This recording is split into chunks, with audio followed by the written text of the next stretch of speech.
گرمی لگ رہی ہے, آواز نہیں آ رہی مجھے.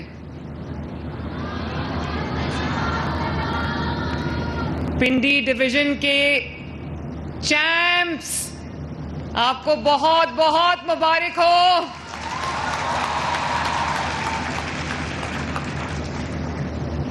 میں اتنی خوش ہوں آج آپ سب کے درمیان آ کے. میں اداس ہو گئی تھی آپ سب سے. ایک تو آپ کے کالجز میں, یونیورسٹیز میں چھٹیاں تھیں, اور اس کے بعد اتنا بڑا سیلاب آ گیا پنجاب میں, تو میں وہاں بزی ہو گئی. تو یقین مانو مجھے لگتا تھا کہ میں انکمپلیٹ ہوں. میں آپ سے ملتی رہتی ہوں تو میرا جو پیشن ہے وہ اگنائٹڈ رہتا ہے.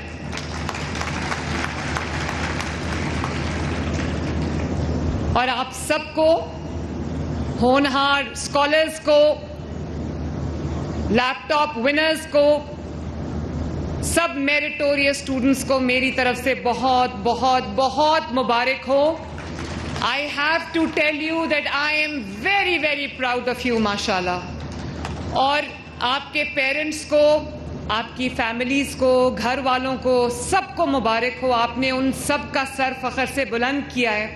اور میرے بچوں, میں آپ سے ایک بات کہنا چاہتی ہوں, اور بالکل دل کی گہرائیوں سے آنیسٹلی ایک بات کہنا چاہتی ہوں, کہ جتنے آپ کے ماں باپ آج خوش ہوں گے, جتنے آپ کے اساتذہ آج خوش ہوں گے, جتنے آپ کے گھر والے آج خوش ہوں گے, آپ کی مریم نواز شریف بھی آج کم خوش نہیں ہے ان سے. اور آپ مجھے تھینک یو کہتے ہو بار بار. آنیسٹلی یہ میرا کوئی احسان نہیں ہے آپ سب کے اوپر. یہ وہ آپ کا حق ہے جو آپ نے اپنی محنت سے, اپنی دن رات کی لگن سے, اور اپنی ماں باپ کی جو کوشش ہے اس کو, جو آپ نے خوابوں کو, ان کے خوابوں کو جو آپ نے حقیقت کا روپ دیا ہے, یہ آپ کا حق ہے جو میں آپ کے پاس لے کر آئی ہوں. اور کبھی نہ سوچنا کہ یہ کسی طرح کی کوئی مالی مدد ہے یا فائنینشیل اسسٹنس ہے. بالکل نہیں ہے. یہ آپ کا حق ہے جو آپ کو ملنا چاہیے تھا, اور یہی حق آپ کو سر اٹھا کے فخر سے لینا چاہیے, کیونکہ آپ نے اس کے لیے محنت کی ہے. اور مجھے, آپ کو پتہ ہے پنڈی ڈویژن میں یہ لیپ ٹاپ ڈسٹریبیوشنز کا آغاز ہو رہا تھا, ہونہار اسکالرشپس کا آغاز ہو رہا تھا. تو مجھے کہا کہ, سب نے کہا کہ پنڈی میں سیریمنی کرنی چاہیے. تو میں نے کہا کہ نہیں, پنڈی میں ایک سیریمنی ہم نے کر لی ہے ہونہار اسکالرشپس کی. اب ہم کوئی چھوٹے ڈسٹرکٹ میں جائیں گے, چکوال میں جائیں گے, تاکہ چکوال والوں کو بھی پتہ چلے کہ میری پرائیورٹی لسٹ میں چکوال کا بھی وہی نمبر ہے جو کسی اور شہر کا ہے.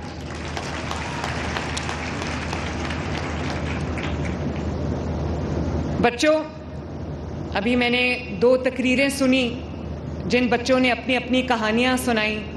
نیچے جب میں بیٹھی تھی تو میں اپنے ارد گرد بیٹھی بچیوں سے بات کر رہی تھی, تو مجھے اتنی خوشی ہوئی سن کے. بہت ٹچنگ سٹوری ہے, میں ایموشنل ہو جاتی ہوں. کسی کے والد, ابھی ایک بچی میرے ساتھ بیٹھی تھی, اس نے کہا کہ, میں نے کہا آپ کے والد کیا کرتے ہیں؟ تو انہوں نے کہا کہ میرے والد کی ایکسیڈنٹ میں ڈیتھ ہو گئی تھی. ایک سے میں نے پوچھا تو انہوں نے کہا کہ میرے والد جو ہیں وہ اسپیشل پرسن ہیں. تو میں یہ سوچتی ہوں میرے بچوں, جتنے بچے یہاں پر بیٹھے ہوئے ہیں, سب کی کوئی نہ کوئی سٹوری ہے. اور میرا بس چلے تو میں نہ صرف یہ کہ میں اپنے ہاتھ سے اپنے ہر بچے کو ہونہار اسکالرشپ کا نذرانہ پیش کروں, اپنے ہاتھ سے ہر بچے کو لیپ ٹاپ دوں, بلکہ اپنے پاس بلا کے ایک ایک بچے کے پاس جا کے میں اس کی سٹوری سنوں کہ اس کی کیا سٹوری ہے. اللہ کرے کہ یہ دن بھی آئے کہ ہم اور زیادہ جو ہے وہ اس کو انکریز کر سکیں. لیکن فار ناؤ چکوال اور پنڈی ڈویژن کو میں یہ بتانا چاہتی ہوں کہ اس سال, پچھلے سال ہم نے 30,000 اسکالرشپس دیے ہونہار. پھر اتنی ڈیمانڈ آئی پورے پنجاب کے بچوں اور بچیوں کی طرف سے, اتنی ڈیمانڈ آئی کہ ہمیں اس 30,000 کو میں نے 50,000 کر دیا. اور اب انشاءاللہ تعالی اس سال ہم اس کو 80,000 تک لے کے جائیں گے، کیونکہ میں نہیں چاہتی آپ وسائل کی تقسیم اللہ تعالیٰ کی طرف سے ہوتی ہے، وسائل میں کمی بیشی ہو سکتی ہے.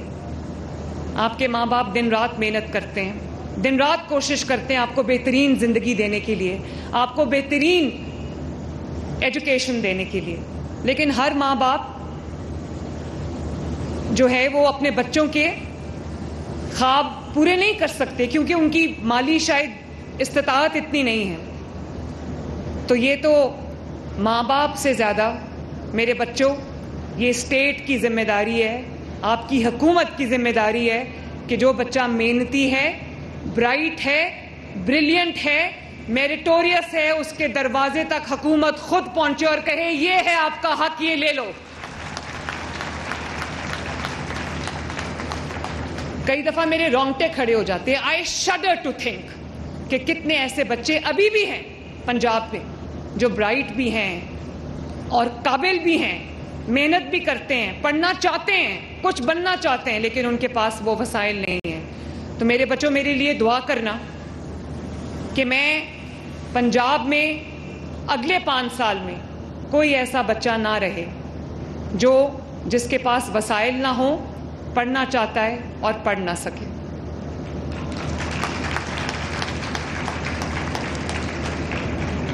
آپ خواب دیکھو، جتنے خواب دیکھنے دیکھو.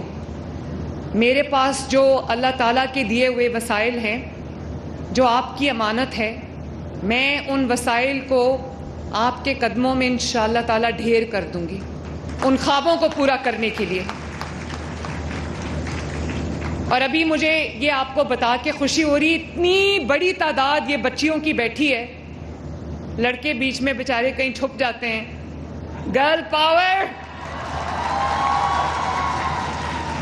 ابھی جو بچی مجھے بتا رہی تھی کہ اس کے والد کی ڈیتھ ہو گئی، تو کس طرح اس کو بتایا گیا کہ تمہارے خواب بہت بڑے ہیں ایک لڑکی کے لیے.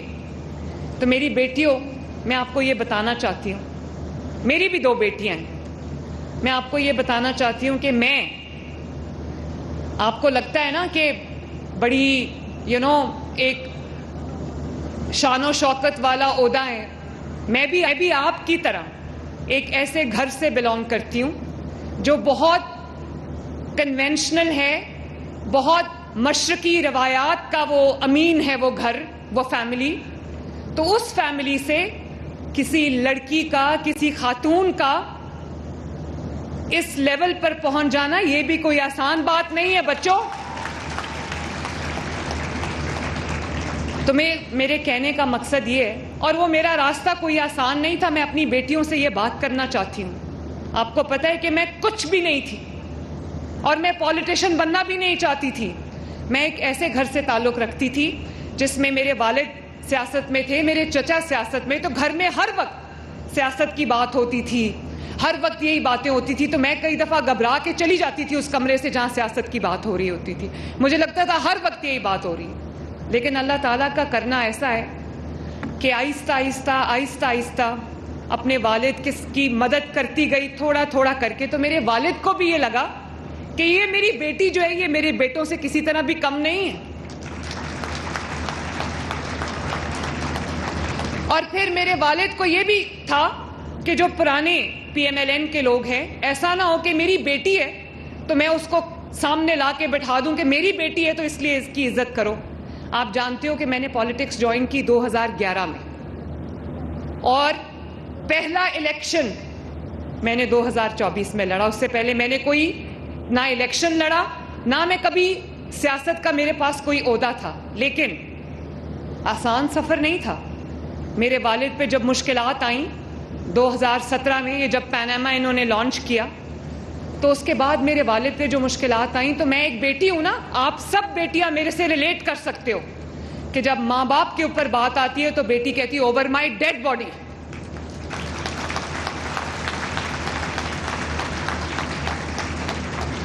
اور وہ ایسا وقت تھا جب کئی لوگ چھپ کے گھروں میں بیٹھ گئے، ساتھ چھوڑ گئے. تو میں نے سوچا کہ میں اپنے والد کا ساتھ آخری دم تک نہیں چھوڑوں گی. اور اسی طرح اور اس کے لیے مجھے 2 دفعہ جیل جانا پڑا، بغیر کسی قصور کے، بغیر کسی گناہ کے مجھے جیل جانا پڑا، اور سخت گرمی کا موسم تھا، اور ٹو بی آنیسٹ اس دن سے پہلے تک میں کبھی اے سی کے بغیر نہیں رہی تھی، اور وہ جون، جولائی، اگست کی جیل تھی، اور تندور کی طرح کمرہ تپ رہا ہوتا تھا، اور ایک چھوٹا سا پنکھا تھا جو اکثر بند رہتا تھا، چلتا نہیں تھا۔ تو ایک دفعہ اڈیالہ میں اور ایک دفعہ کوٹ لکھپت جیل میں، لیکن اس میں جو میری ٹریننگ ہوئی تو مجھے احساس ہوا کہ بھلے آپ خواتین کو، لڑکیوں کو صنف نازک کہتے ہو، خواتین میں بہادری کی بالکل کوئی کمی نہیں، اور وہ سب